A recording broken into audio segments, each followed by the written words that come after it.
Welcome to మాలిన్ kitchen. ఈ రోజు అయితే మనం రాయలసీమ కాకరకాయ ఏపుడు చేసుకుందామండి. ఈ కాకరకాయ ఏపుడులో మనం పప్పు వేసుకొని వేడి అన్నంలో తింటే వావ్ అద్దరిపోతుందండి. చాలా హెల్తీ అయిన ఈ కాకరకాయ ఏపుడు అండి. పిల్లలైనా పెద్దవాళ్ళైనా ఎవరైనా తినొచ్చు. ఈ రెసిపీ నచ్చితే లైక్, షేర్, కామెంట్, సబ్స్క్రైబ్ చేయండి. మర్చిపోకండి మీ ఫ్రెండ్స్కి షేర్ చేయండి. వీడియో చూడాలంటే నోటిఫికేషన్ ఆన్ చేసుకోండి. వీడియో అయితే పూర్తిగా చూడండి. వీడియోలో ఎలా చేసామో అలాగే చేయండి. ఎప్పుడైతే అద్దరిపోతుందండి. థ్యాంక్ యూ అండి. ఫస్ట్ అయితే మనం కాకరకాయలు తీసుకోవాలండి. నేనైతే పావు కిలో కాకరకాయలు తీసుకున్నానండి. ఇది శుభ్రంగా పొట్టు వలిసి సన్నగా కట్ చేసుకున్నానండి. చూడండి, ఇలా కట్ చేసుకొని మనం కొద్దిగా సాల్ట్ శుభ్రంగా కడిగి మనం సాల్ట్ కొద్దిగా చిటికెడు పసుపు వేసుకొని బాగా అలాగా ఒక 5 నిమిషాల దాకా పెట్టుకోవాలండి. పెట్టి మనం బాగా పిండాలండి. నేనైతే అలాగే చేసానండి. ఒక 10 నిమిషాలు అయితే పెట్టాను. చూడండి, శుభ్రం కూడదండి. బాగా మనం తాగితే చాలా హెల్త్కి మంచిది. ఇప్పుడు మనం ఒక ప్యాన్ అయినా కడాయి అయినా ఏదైనా పెట్టాలండి. స్టవ్ వెలిగించుకొని ఇప్పుడు మనం ఇందులోకి ఆయిల్ వేసుకున్నాను.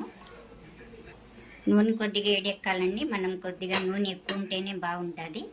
ఏడెక్కిన తర్వాత కాకరకాయ ముక్కలు కట్ చేసి పెట్టుకున్నాం కదండి శుభ్రంగా. ఈ ముక్కల్ని మనం ఈ ఆయిల్లో నూనెలో వేసేసుకోవాలి. ఇలా వేసుకున్న తర్వాత మనం బాగా వేయించుకోవాలండి. కాకరకాయ ముక్కల్ని ఇలాగే వేయించుకోవాలండి. ఇప్పుడు మనకు ఇలాగే ఎగుతూ ఉంటాయి. మనం మసాలా చేసుకుందాం. చూడండి, మనం కొబ్బరి వెండి కొబ్బరి తీసుకోవాలండి. మనకి ఎంత కావాలంటే అంతే తీసుకోవాలి. ఒక ఎల్లుల్లిపాయ తీసుకోవాలండి. అలాగే ఎండుమిర్చి తీసుకోవాలి. ఈ మూడింటిని మనం మిక్సీ పట్టుకుందామండి. చూడండి, మనమైతే మిక్సీ పట్టుకున్నాం. కొద్దిగా ఉప్పు వేసుకోవాలండి. సాల్ట్ అయినా ఉప్పు అయినా వేసుకొని మనం ఇలాగా బరకగా ఉండాలి. మరీ మెత్తగా కాకూడదండి, ఇలాగ ఉండాలి. ఇప్పుడు మనం ఇది పక్కన పెట్టుకుందాం. చూస్తామండి, మనం కాకరకాయ అయితే బాగా ఎగుతూ ఉంది. మనకు తడితనం అయితే పోయింది. బాగా క్రిస్పీగా ఉన్నాయి. ఇప్పుడు మనం ఇందులోకి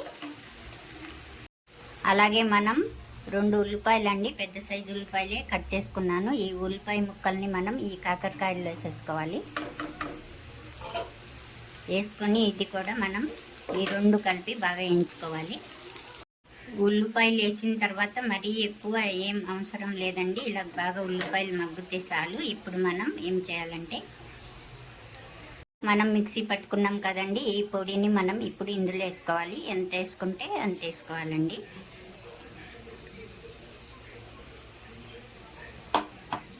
వేసుకొని ఒకసారి ఇలా కలిపేసుకోవాలి.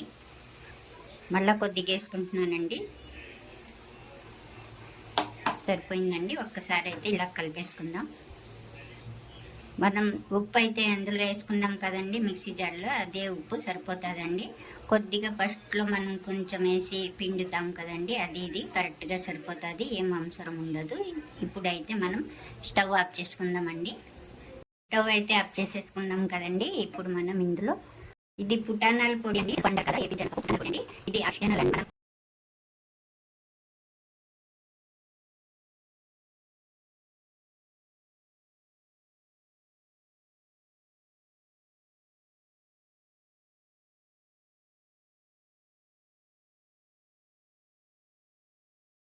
అంతే అండి, రెడీ అయిపోయింది. రాయలసీమ కాకరకాయ ఎప్పుడైతే సింపుల్గా రెడీ అయిపోయింది. ఈ రెసిపీని అయితే లైక్ చేయండి.